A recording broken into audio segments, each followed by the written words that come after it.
Metagenealogía, capítulo 1. Capítulo 1. Metagenealogía. En la confluencia del arte, la psicología y la metafísica. El arte de la terapia. En la primavera de 1979 comenzó una de las más intensas aventuras de mi vida. Aventura que me llevó a crear un sistema terapéutico y artístico basado en el estudio del árbol genealógico. En esa época yo tenía 50 años. Es necesario que regrese brevemente a mi pasado anterior a esa fecha. Mi formación juvenil fue rica, compleja, libresca y autodidacta. Los maestros y la intuición personal se sucedieron, así como los periodos de estudio y los periodos de experimentación. Sobre esta suma de actividades basé las teorías y las prácticas que serán presentadas en este libro. En 1947, después del bachillerato, decidí inscribirme en el Instituto Pedagógico de la Universidad de Chile. Me atraían la filosofía y la psicología. Asistí a diferentes cursos durante 2 años, logrando obtener un diploma en filosofía de las matemáticas y otro en historia de la cultura. Participando en un curso en el que un profesor norteamericano nos incitaba a aprender cómo adaptar a los hombres a la conducta de las máquinas, abandoné escandalizado la universidad para dedicarme a los títeres. Convertí mis representaciones en un psicodrama. Creé muñecos que representaban a mi padre, a mi madre, a mi hermana y a gran parte de mi familia. Después de presentar varias obras, comencé a interesarme por la expresión corporal. Pensé que si los sentimientos provocaban posturas corporales, una postura corporal podría provocar emociones. Creé un método de expresión que se iniciaba con una angustiada posición fetal, entre paréntesis, deseos de morir, y que terminaba con un ser humano realizado con los brazos abiertos y unido al cosmos, entre paréntesis, alegría de vivir. Al comienzo, mi finalidad era encontrar un lenguaje físico que me permitiera contar historias. Pero a medida que me centré en descubrir los mecanismos de la expresión corporal, practicando danzas, meditaciones y masajes, me di cuenta de que nuestro cuerpo, en él se anidan recuerdos de la infancia, incluso del periodo fetal, aceptaciones, rechazos, residuos psíquicos de diferentes miembros de nuestra familia. Me apoyé para esto en un texto descubierto en el Tratado de René Descartes, Las Pasiones del Alma, publicado en París en 1649, que dice: es fácil imaginar que las extrañas aversiones de algunos que les impiden soportar el olor de las rosas o la presencia de un gato y otras parecidas provienen solamente de que en los comienzos de su vida han sido molestados en gran manera por algunos de estos objetos, o bien porque han participado en el sentimiento de su madre, que ha sido molestada por ellos estando embarazada.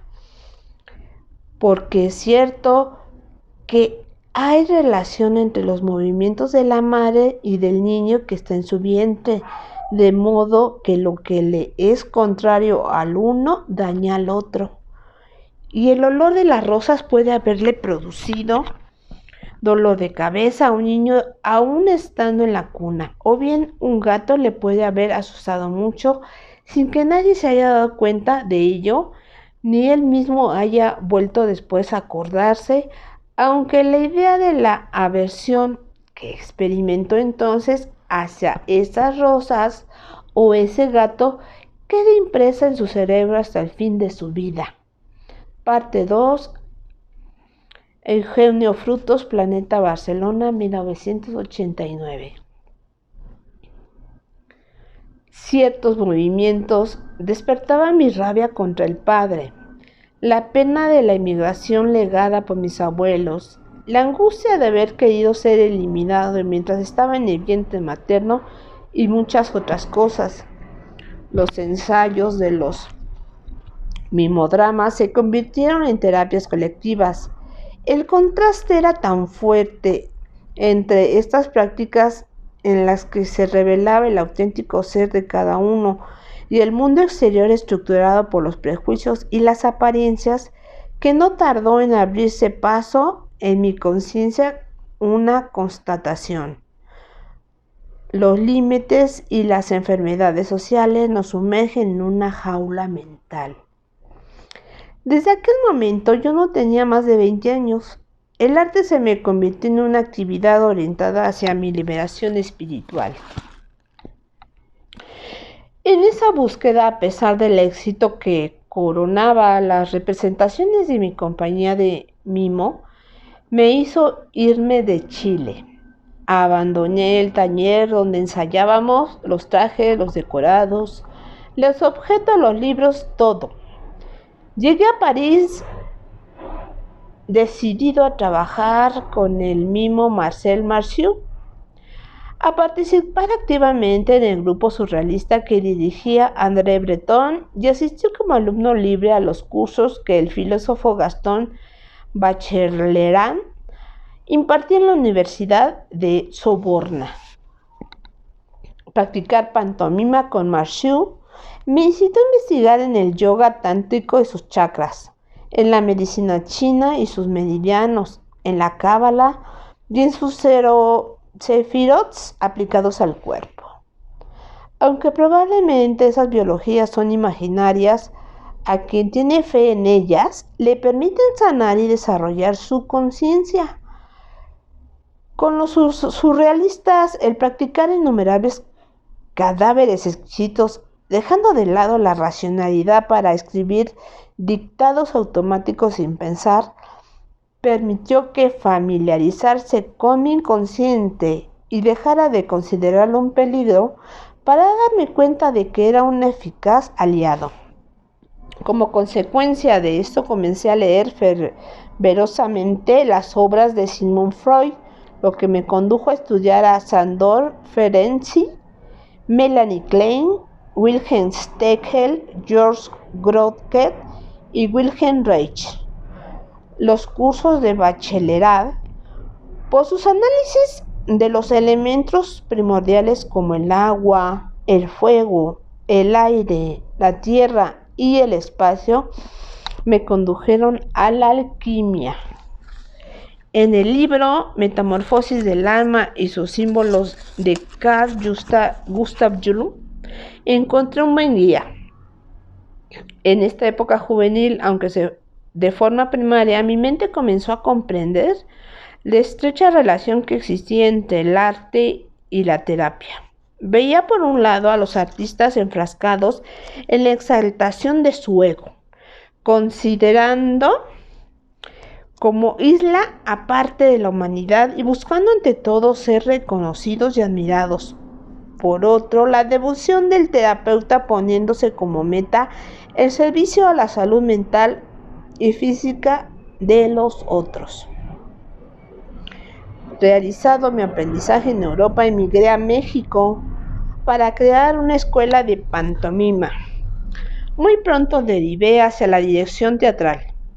Puse en escena en 10 años un centenar de espectáculos, principalmente teatro del absurdo. Di a conocer obras de Samuel Beckett, Eugene Ionesco, Jean Tardieu, Fernando Arrabal, Auguste Strindberg, Leonora Carrington, Michel Geldoret, Federico García Lorca, Franz Kafka, Nikolai Gogol y Mías. Cansado de crear espectáculos con actores recitando delante de espectadores pasivos, decidí eliminar las obras escritas para el teatro y suplantarlas con libros filosóficos o psicoanalíticos. Comencé adaptando en 1970 para la escena Así habló Zaratustra de Friedrich Nietzsche, con actores a los que hice intervenir desnudos, tratando de ir aún más lejos en mis búsquedas experimentales.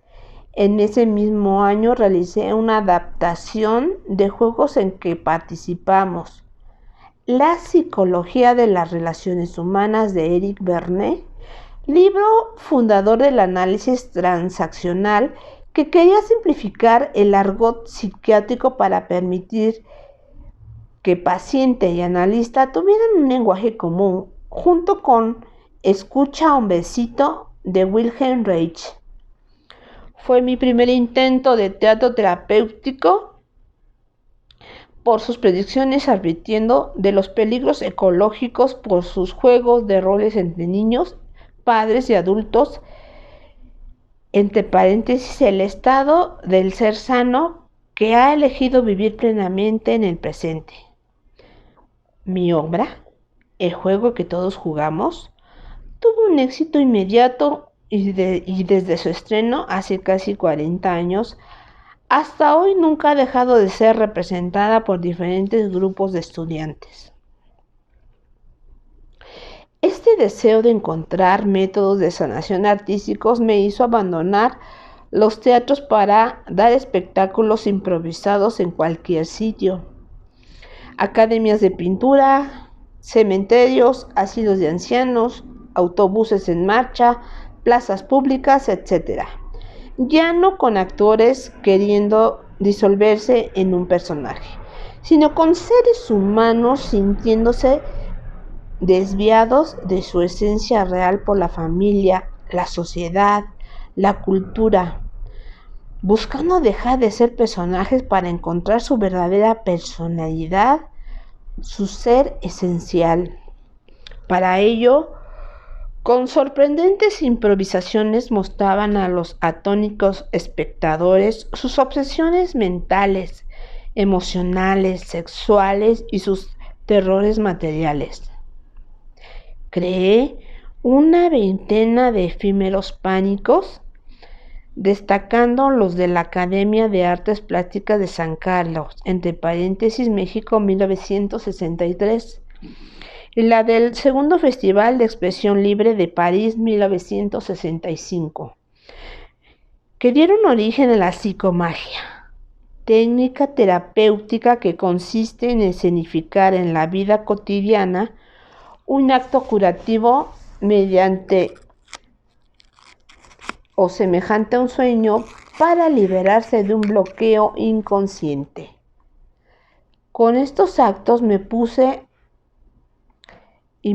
a esa actitud psicoanalítica de transformar el lenguaje del inconsciente, entre paréntesis sueños, actos fallidos, sincronicidades, se cierra, en el lenguaje articulado y explicaciones racionales, y opté por enseñar al intelecto el lenguaje del inconsciente, compuesto en su mayor parte de imágenes y acciones que desafían a la lógica.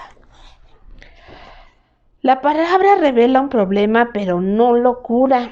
Las únicas palabras sanadoras que entiende el inconsciente son los rezos y los encantos. Para convertirlo en aliado protector es necesario seducirlo por medio de actos de naturaleza teatral o poética. Así como el inconsciente acepta los placebos, también acepta los actos metafóricos. Las pulsaciones no se resuelven subliminándolas, sino realizándolas de forma simbólica. Me di cuenta de que debía enriquecer mi actividad artística no yendo al bar donde otros artistas, sino contactando con fuentes puramente espirituales. Por eso en 1968, con el deseo de practicar meditación zen, visité al monje japonés Ejo Takana, afincado en Ciudad de México desde hace 4 años. En su sendó, el lugar para la meditación, encontré practicando a médicos y psiquiatras. Ellos me condujeron al refugio del Dr. Erich Fromm en Cuernavaca. Este eminente psicoanalista, autor de El miedo a la libertad y Budismo, Zen y psicoanálisis, entre otros libros, vivía en ese pueblo porque su benigno clima le ayudaba a sanar su afección cardíaca. Después de un psicoanálisis que se resumió en largas conversaciones sobre la Biblia y el budismo, Fromm me pidió que impartiera clases de expresión corporal entre sus discípulos, cosa que hice. Esto me permitió observar la separación entre el trabajo mental de los analistas y el escaso conocimiento de sus posibilidades corporales. Todo su trabajo de exploración del inconsciente hecho solo a través de la palabra. Esta preciosa experiencia, así como el resultado de mi aprendizaje con Ejo Takana, la volqué en mi película El Topo en 1970. En ella traté las relaciones conflictivo-amorosas entre un hijo y su padre. El Topo se convirtió en un filme de culto y el entusiasmo de John Lennon facilitó que, a través de su productor Allen Klein, yo tuviese el dinero necesario para realizar mi siguiente película, La Montaña Sagrada, en 1973. Volví a plantearme un arte capaz de enriquecer la conciencia del público. Quiero que un espectador, al ver este filme, salga del cine cambiado para toda su vida. Estas esperanzas exageradas me invitaron a realizar estudios psicológicos, esotéricos, simbólicos y religiosos. Para ello recurrí al creador del método de desarrollo espiritual Arica, el maestro boliviano Oscar Ichazo. Con él realicé una serie de ejercicios, en especial sobre un esquema metafísico psicológico de origen islámico, el eneagrama, un sistema caracterológico compuesto de 9 aspectos distintos del yo. La realización de este filme se convirtió en una experiencia a la vez que artística, de desarrollo espiritual y de investigación psicológica. Me interesé por las obras de René Guénon y de sus análisis sobre la simbología tradicional, al mismo tiempo que absorbí los trabajos del Dr. Fritz Perls, uno de los creadores de la terapia de la Gestalt. La continuación de estas búsquedas se desarrolló a partir de 1974, época en la que cambié otra vez de continente para establecerme en Europa y comenzar un nuevo periodo de mi vida. El productor francés Michel Seydoux me contrató para que realizara el filme Dune, inspirado en la novela del mismo nombre de Frank Herbert. Fue un proyecto grandioso donde, respaldado por un gran capital, pude contactar con los actores y artistas que yo admiraba, entre los dibujantes Moebius, H.R. Giger, Don O'Bannon y Chris Foss. Entre las personas relacionadas con el cine, Salvador Dalí, Orson Welles, Gloria Swanson, David Carradine, Udo Kier. Entre los músicos Pink Floyd, Tangerine Dream y Magma.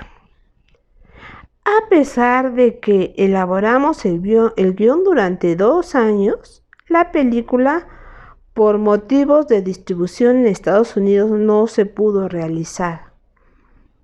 Sin embargo, esa labor inconclusa me permitió no solo desarrollar mi creatividad artística, sino también contactar con el mundo esotérico que en esos años florecía en París.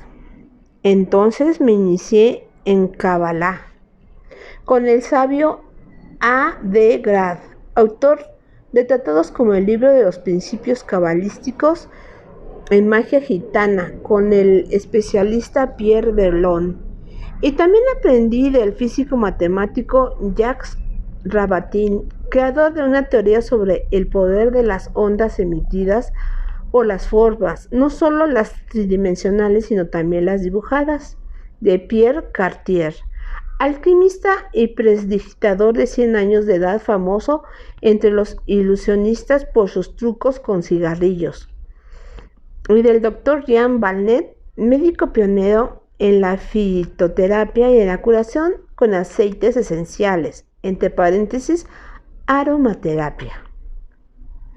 Durante sus 2 años, todas las mañanas muy temprano, guiado por estos iniciados, antes de ir a trabajar en mi proyecto cinematográfico y apenas abría la Biblioteca Nacional, me sumergía en los viejos libros escritos desde 1700 sobre esa monumental máquina metafísica que es el tarot de Marsella.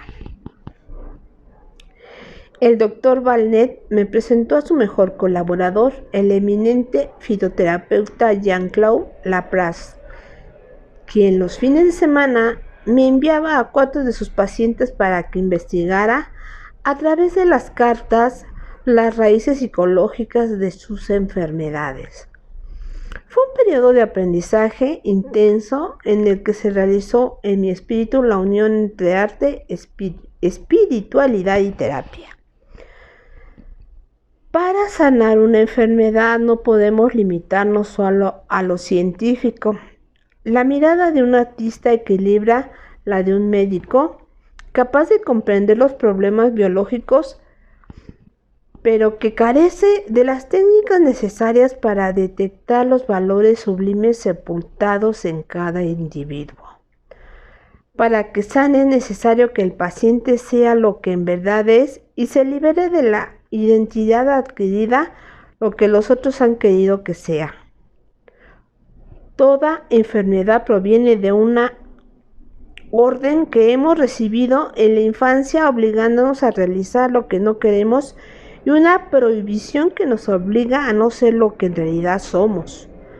El mal, la depresión, los temores resultan de una falta de conciencia, de un olvido de belleza, de una tiranía familiar, del peso de un mundo con tradiciones y religiones obsoletas.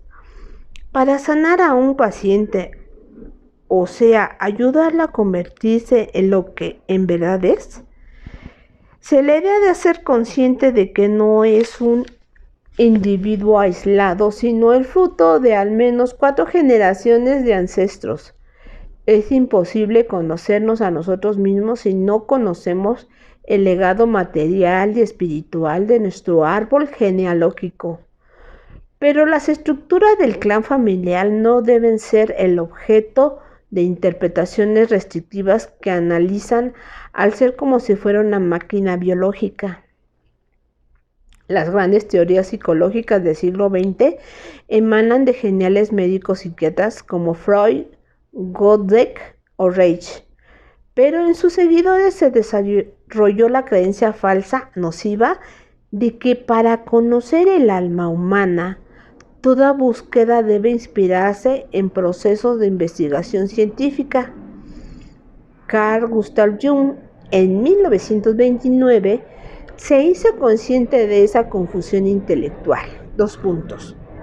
Y dice: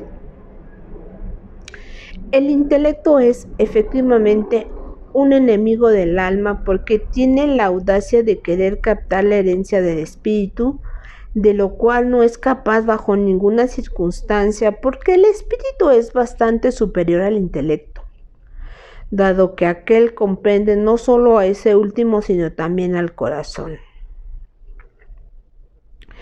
El ser humano consciente no puede ser analizado como un todo físico, un cuerpo objeto sin realidad espiritual. El inconsciente por esencia se opone a toda lógica. Si es reducido a explicaciones científicas o a enseñanzas universitarias, se le convierte en cadáver. Y Jung agrega 2 puntos. Por eso sé que las universidades han dejado de actuar como portadoras de la luz. La gente está saciada de la especialización científica y del intelectualismo racionalista. Quiero oír acerca de una verdad que no estreche, sino que ensanche, que no oscurezca, sino que ilumine, que no escurra sobre uno como agua, sino que penetre conmovedora hasta la médula de los huesos. He aquí por qué ningún diploma puede garantizar la calidad de un psicoterapeuta. Ayudar al otro a sanar supone no solamente comprender de qué sufre, sino también poner a su alcance los elementos necesarios que le permitan cambiar. El médico o el cirujano establecen su diagnóstico y a continuación recurren a la prescripción de medicamentos o la intervención quirúrgica. Pero a menudo el supuesto terapeuta no es capaz de establecer un diagnóstico y después de haber revelado al paciente la causa de su trauma o de que éste le pregunte, ahora que conozco el origen de mis problemas, ¿qué puedo hacer? No es capaz de ayudarlo a encontrar la respuesta.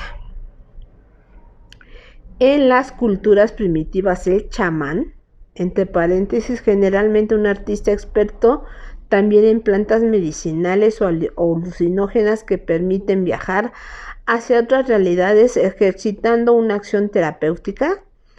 El chamán es a la vez curandero y el remedio, hombre medicina o mujer medicina, fuente de información viva que permite al ser que sufre redescubrir sus propios recursos. Cuando uno deja de obedecer a los dictados universitarios, todos los enfoques tienen algo que ofrecer. Por eso nunca dudé en estudiar las filosofías orientales, el mensaje de las religiones o el esoterismo tratando de encontrar llaves de comprensión global del humano. Mi visión del árbol genealógico la guiaron unas palabras de Buda cuando señala: el mundo está en llamas, tu casa arde. ¿No te preguntas entonces cómo está hecho o creado el mundo? ¿Piensas solo en salvarte? ¿Cómo servir y ser útil? ¿Cómo hacer para entregar al otro las llaves de su sanación y no limitarnos únicamente a explicarle su mal? Constaté que, aquejados de dolores físicas y morales, la mayoría de mis consultantes vivía como si la humanidad no tuviera un valor que la diferenciara de las plantas o los animales y se multiplicase en un universo carente de finalidad que se expande por al azar. Entonces me di y me sentí impulsado a pasar de la psicogenealogía a la metagenealogía. Basándome en una hipótesis de trabajo esencialmente terapéutica, entre paréntesis, verdad es lo que es útil en un momento dado, en un lugar dado y para un ser dado, se cierra. Me dije, mejor que pensar en el universo existe por azar, es afirmar que tiene como finalidad crear conciencia. Si bien desde Freud se acepta la existencia de una zona mental no consciente, o sea, no percibida por la conciencia de la vigilia, inadecuadamente llamada inconsciente, y a la que se atribuye la sede de las pulsiones primitivas, los traumas y los recuerdos tanto personales como colectivos, es decir, la presencia constante del pasado, no se tienen en cuenta los proyectos del futuro, anidados en la materia desde antes de la aparición de la vida, por considerar que el universo se desarrolla sin ninguna finalidad consciente. El espíritu humano aspira ante todo a dos cosas, al conocimiento y a la inmortalidad. El inconsciente entonces debería concebirse compuesto de dos zonas, aquella que es el producto de las experiencias del pasado, incluyendo en ella nuestros vestigios animales, y a la que se podría seguir llamando inconsciente, y esa otra que encierra en potencia las posibilidades de mutación tendientes a desarrollar seres con conciencia cósmica, para nada compuesta por experiencias pasadas, sino por posibilidades futuras, a las que se capta en estados poéticos y proféticos que podría recibir el nombre de supraconsciente. Evolucionamos sobre un planeta que participa en una danza cósmica donde todo va surgiendo, desapareciendo y transformándose. ¿Cómo entonces definirse? Para encontrar la raíz de uno mismo, un yo permanente en la impermanencia, debemos situarlo más allá de la materia universal para identificarnos con su centro creador, sabiendo que hemos nacido para participar activamente en la evolución del cosmos.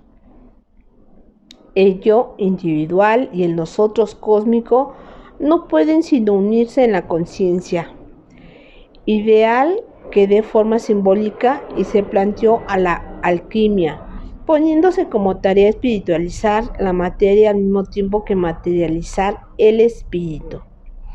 Traducido a un lenguaje psicológico, esto se transforma en el ego, el yo, y debe integrarse en el inconsciente al mismo tiempo que el inconsciente debe hacerlo en el ego. Nuestra individualidad establecida por la familia, la sociedad y la cultura se emparenta con la materia bruta,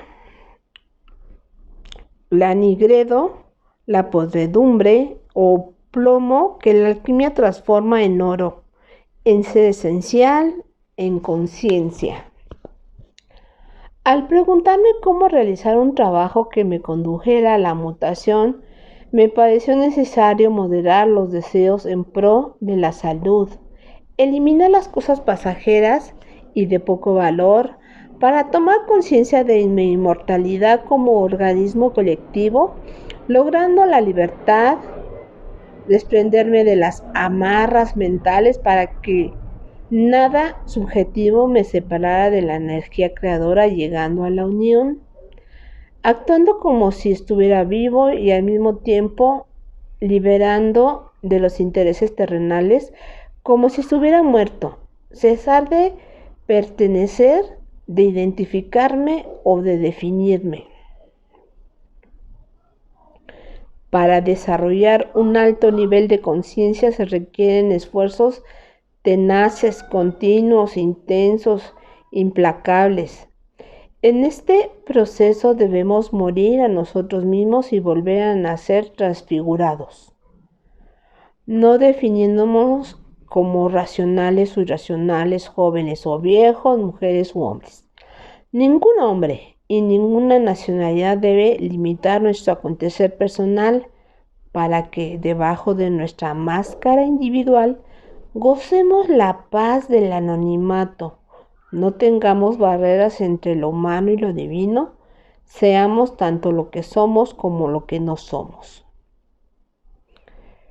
Completamente entregado a estos esfuerzos, comencé a comprender que, para sanarme a mí mismo y a los otros, la hipótesis más útil era la de considerar a cada ser humano como alguien capaz de desarrollar una conciencia sin límites.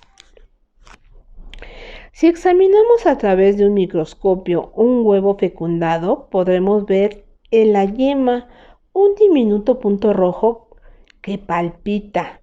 Es el comienzo de un corazón. El ritmo es anterior a la víscera. El corazón existe gracias a la voluntad de latir que lo ha formado para servir de instrumento. Viendo esto, ¿cómo no comprender que el cerebro no engendra la conciencia, sino que es un instrumento de recepción? La génesis de lo que somos comienza con esa conciencia a la que por impensable, todopoderosa y misterio insondable nos atrevemos a llamar divina. Luego viene su transformación en energía y por fin en órganos materiales. Por esta razón, cuando se habla de los orígenes del árbol genealógico, se le deben dar también raíces cósmicas. Nuestro cerebro, probablemente el objeto más complejo del universo, tiene más de 100.000 millones de neuronas, células dotadas de un núcleo que funciona como un aparato receptor-emisor en miniatura y que se unen a otras formas formando redes de conexión que se transmiten la información bajo forma corriente eléctrica. Venimos al mundo con un potencial neuronal que es el del hombre del futuro, pero sin embargo con escasas conexiones. Una red de teje poco a poco en contacto con nuestros familiares y los conocimientos que nos transmiten. Heredamos experiencias. Sin embargo, siendo estas experiencias limitadas, se traducen en idiomas nacionales, produciendo estados mentales estancados, un mundo interior que abarca muy pocas conexiones, una celda cultural de la que difícilmente podemos escapar. La energía que circula por las neuronas, que los científicos definen como eléctrica, muy bien puede ser pensada como una manifestación de la conciencia universal que tiende a crear en nuestro cerebro una estructura formada por la totalidad de conexiones posibles entre sus células, la mente grandiosa del hombre futuro. Igualmente podemos pensar que esta misteriosa energía tiende a unir a todas las conciencias que pueblan nuestro universo. La voluntad familiar, social, cultural lucha porque el individuo obedezca a la voluntad de los antepasados, que en la mayoría de los casos, por acumulación de ideas, sentimientos, deseos y necesidades heredados, contraría el proyecto espiritual y lo sumerge en bajos niveles de conciencia. El árbol genealógico actúa como una trampa imponiendo a la perfección del proyecto cósmico de los descendientes de sus límites materiales y psicológicos, mezclando temores, rencores, frustraciones, ilusiones. Ya en el vientre de la madre, el feto recibe la orden de imitar el modelo legado por sus ascendientes. La familia no acepta la creación pura y simple, venida de nada sin modelo exterior. Todo individuo es el producto de dos fuerzas: la fuerza imitadora dirigida por el grupo familiar, actuando desde el pasado, y la fuerza creadora manejada por la conciencia universal desde el futuro. Cuando los padres limitan a sus hijos obligándolos a someterse a planes, a consignas, desobedecen los proyectos evolutivos del futuro, sumiendo a la familia en toda clase de enfermedades físicas y mentales. La conciencia, desde los primeros instantes de su individuación en el feto, padece este conflicto entre crear o imitar. Cuando el niño al nacer presenta pocos trazos psicológicos calcados de sus progenitores, podemos pensar que es la conciencia quien fue capaz de vencer la influencia de los modelos que se deseaban embutirle las generaciones precedentes de la familia. Si por el contrario el niño se convierte en la copia de sus padres o abuelos, la conciencia fue derrotada. Las almas creadoras son escasas, las almas imitadoras forman legiones. Las primeras deben aprender a comunicar y sembrar sus valores. Las segundas deben liberarse de sus moldes y aprender a crear, es decir, a llegar a ser ellas mismas y no lo que la familia, la sociedad y la cultura quieren que sea. El clan actúa como un organismo. Cuando uno de sus miembros experimenta un cambio, todo el conjunto reacciona, positiva o negativamente. Un árbol hermoso que da frutos ponzoñosos es un mal árbol. Un árbol retorcido que da frutos saludables es un buen árbol. El hecho de que un individuo expanda su conciencia al convertirse en el buen fruto otorga a su árbol un nuevo significado. Los sufrimientos de los antepasados, entre paréntesis, heridas narcisistas, humillaciones, sentimientos de vergüenza o culpabilidad, adquieren una razón de ser. Cuando la familia reacciona, también reacciona la sociedad en la cual ella se desarrolla. Los árboles pertenecen a un bosque. Cada uno de ellos tiene dos principales deberes: cumplir sus necesidades biológicas, procreación de niños, cuidados que necesitan, etc. E integrarse en el grupo social, obedeciendo a sus leyes.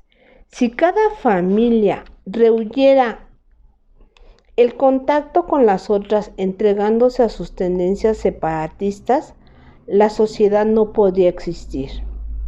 Es por eso que el árbol genealógico se desarrolla prisionero en una red de vetos y obligaciones, entre las cuales, por ejemplo, está el tabú del incesto, que impulsa al clan a mezclarse con el resto de la humanidad en lugar de encerrarse en sí mismo. Sin embargo, estos vetos y obligaciones pueden, en ciertos casos, no corresponder a la naturaleza esencial del ser. Cada cultura impone, basada en sus mitos fundadores y creencias religiosas, diferentes modos de conducta. De una sociedad o cultura a otra puede cambiar la situación y la institución familiar, pues no solo existe la monogamia. En algunas se permite al varón tener diferentes esposas. En otras se admite que las mujeres vivan simultáneamente con varios hombres. En otras obligan al hermano del que murió sin hijos a casarse con la viuda. En otras exigen que la hermana joven de la esposa fallecida la reemplace en el lecho del viudo. Nacemos en una cultura determinada, en una época dada, en un país particular. No seríamos los mismos si habláramos otro idioma, si hubiéramos nacido en otra civilización o en otra época histórica. Estas limitaciones, que dependen de la memoria, nos incitan a repetir esquemas, nos imprimen un ser cultural. Al mismo tiempo, las posibilidades del futuro que trabajan por conducir al hombre a su mutación, transformando el sufrimiento inicial en energía consciente, desarrollan al ser esencial. El ser cultural, formado por quienes lo han educado, debe aceptar las proyecciones que sobre él han hecho sus familiares, impulsados por el deseo de ser imitados, teniendo que ejercer tal cual profesión, pertenecer a tal o cual religión o idea política, luchar contra tal o cual predicción negativa. Si haces aquello, te destruirás. Si te entregas a tal actividad, terminarás como un pordiosero. Si tienes relaciones sexuales antes del matrimonio, te convertirás en una puta. Como el cerebro tiende a cumplir las predicciones, estas transformadas por el inconsciente en órdenes, actúan sobre la vida del individuo como maldiciones que exigen ser realizadas.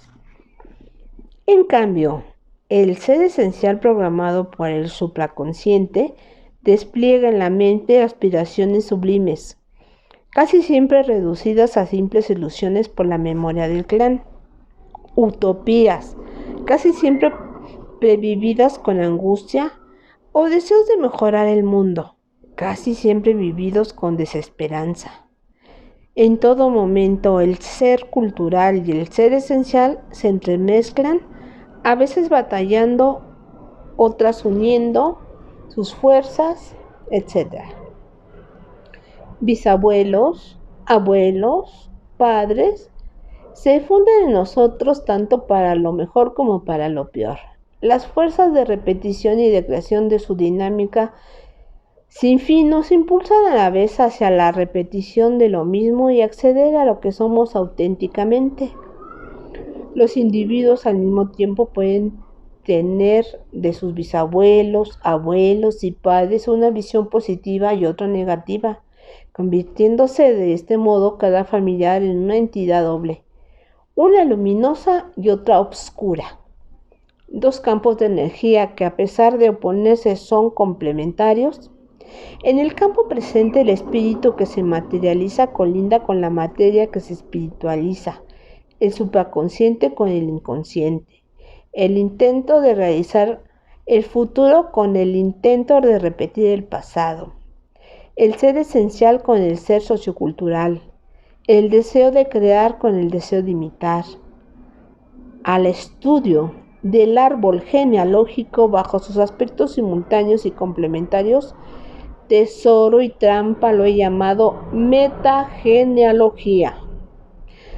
Dado que el estudio de la genealogía es esencialmente una comprensión del significado esencial de la pareja humana, al igual que el tarot al papa lo complementa una papisa, al emperador una emperatriz y el sol una luna, me pareció fundamental que este libro fuese escrito por una pareja. Ya en el libro La vida del tarot, tuve la suerte de colaborar con Marian Costa. Me pareció que ella, por entender profundamente mi concepción del árbol genealógico y por haberlo practicado con consultantes durante más de 10 años, era la colaboradora ideal. Sin contar con su colaboración, esta obra nunca hubiera podido ser llevada a cabo. Fin del primer capítulo. Gracias por oírme, escucharme, por verme. Les invito a que se suscriban. Este canal está diseñado para ir descubriendo nuestro inconsciente familiar, para sanarnos, tomando en cuenta ideas como las de Jodorowsky, las de Henry Corbera, las de Bert Hellinger de las constelaciones familiares, inclusive las del tarot.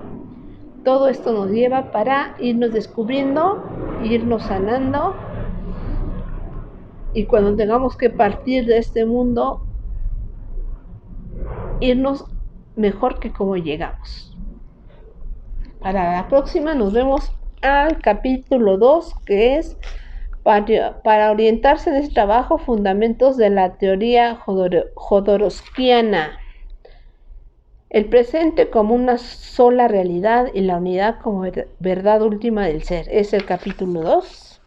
Os invito a que estén al pendiente próximamente para leerles este capítulo tan interesante. Todo lo que tenga que ver con el inconsciente, el subconsciente, el árbol genealógico y métodos que hay para sanarlo.